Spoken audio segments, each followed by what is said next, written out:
मेरे जीवन में बहुत कुछ समस्या है। मेरे घर परिवार में बहुत कुछ परेशानी है। आर्थिक समस्या है। मैं हर दिन परमेश्वर के सामने जाके प्रार्थना कर रहा हूँ। आंसू बगा के प्रार्थना कर रहा हूँ। उपवास बैठ के प्रार्थना कर रहा हूँ। फिर भी ये समस्या मेरे जीवन से दूर नहीं हो पा रहा है। अगर यही आपका मन विचार है तो ध्यान से सुनिए लोग। क्यों ये समस्या हमारे जीवन से दूर नहीं हो पा रहा है? क्यों ये आर्थिक समस्या हमारे जीवन से दूर नहीं हो पा रहा है? जो मन का दुखाई है, क्यों ये मेरे जीवन से दूर नहीं हो पा रहा है? यदि आपका मन विचार है तो ध्यान से सुनिए लोग। परमेश्वर आज आपसे बात करने वाला है। मैं इसको एक उदाहरण के साथ विवरण देना चाहता हूं। ध्यान से सुनिए लोग। एक आदमी को मोबाइल में कुछ समस्या होकर खराब हो गया। वो आदमी ने क्या किया है, वो मोबाइल लेकर मोबाइल सर्विसिंग दुकान में गया है और वहां पे फसल वालों से, वो दुकान वालों से पूछने लगा, देखिए मेरे फोन को ठीक करके दीजिए, कुछ इसमें कुछ समस्या हो गया और खराब हो गया मेरा मोबाइल, ठीक करके जल्दी दे दीजिए करके बोलने लगा। नहीं है तो मुझे मेरा मोबाइल नहीं है तो मुझे बहुत तकलीफ होगा, प्लीज जल्दी उसको ठीक करके दे दीजिए करके बोलने लगा, पूछने लगा। और फसल वाले ने, जो फसल वाला वहां पे बैठा है, वो ये आदमी से पूछ रहा है, पहले आपका मोबाइल दे दीजिए।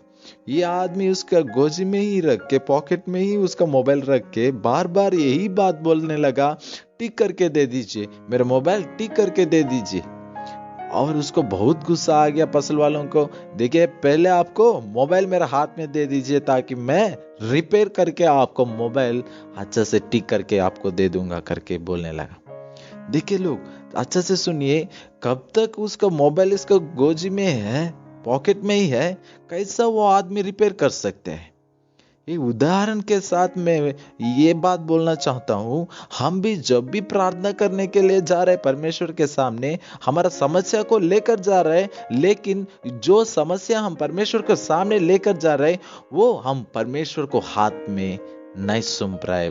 लोग ध्यान से सुनिए, यही समस्या है। हम हर दिन प्रार्थना में लगातार प्रार्थना करते करते जाएंगे, लेकिन बात यह है, परमेश्वर यही बात बोलेगा आपसे भी। देखिए आप जो प्रार्थना कर रहे, समस्या मेरे पास लेकर आ रहे, अभी भी कहां है? आपका हाथ में ही है।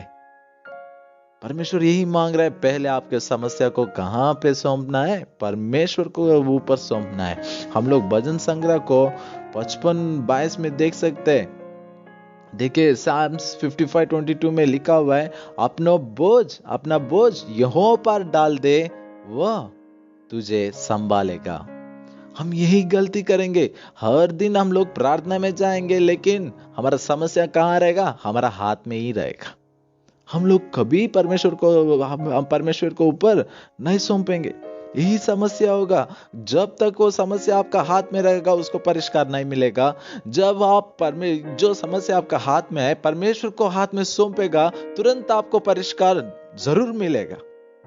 हम ना यही और एक वचन भी देख सकते हैं, बहुत कुछ वचन हम देख सकते हैं परमेश्वर जो हमको वायदा दिया है। देखिए पहले पत्रुस 5:7 में भी हम देख सकते हैं, अपनी सारी चिंता उसी पर डाल दो क्योंकि उसको तुम्हारा ध्यान है। परमेश्वर आपको समस्या के लिए चिंता कर रहे, आपको हृदय बोझ देख के चिंतित हुआ है, लेकिन बात यह है, अभी भी आपका समस्या कहां है? आपका हाथ में ही है। शायद आप प्रार्थना में जा रहे, आंसू बगा रहे, उपवास में बैठा हुआ है, फिर भी आपका समस्या आपका हाथ में ही है। लेकिन परमेश्वर यही बात बोलना चाहता है आज आपसे, प्रिय लोग, परमेश्वर के सामने आपका समस्या को सौंप दीजिए।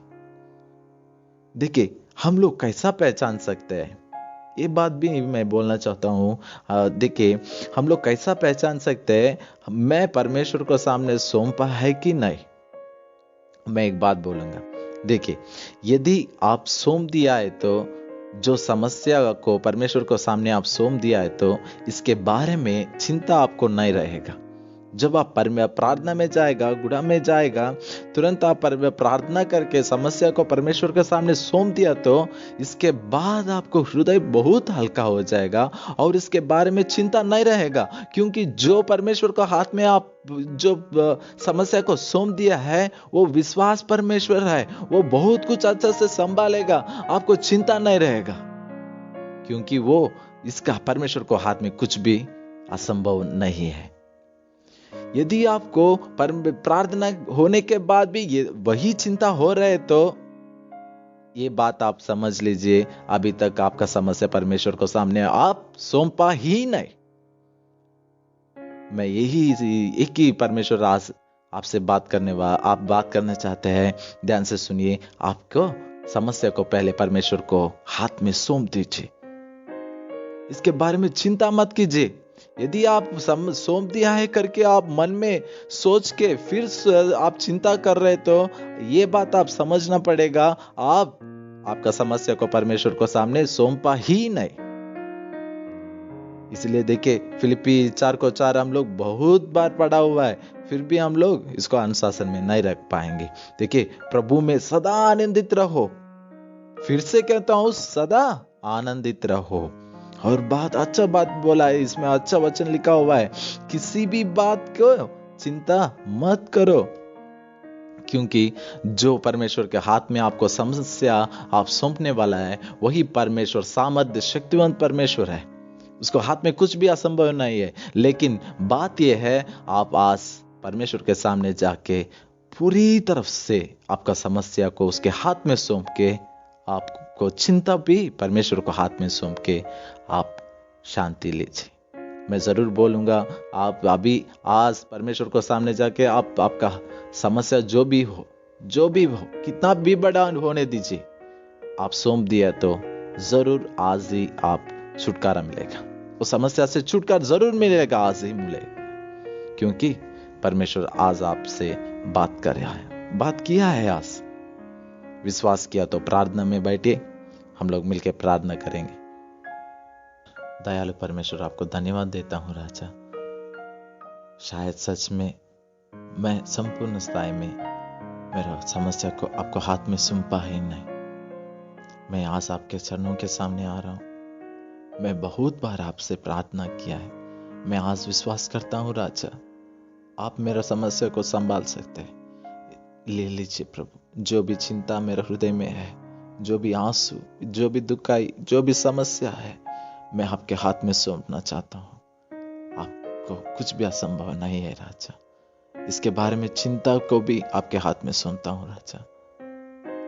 आप ही संभाल कर मेरे जीवन में प्रभु, आप ही प्रभु आपका महिमा को दिखाइए, एक गवाही दिखाइए प्रभु, सहायता कीजिए।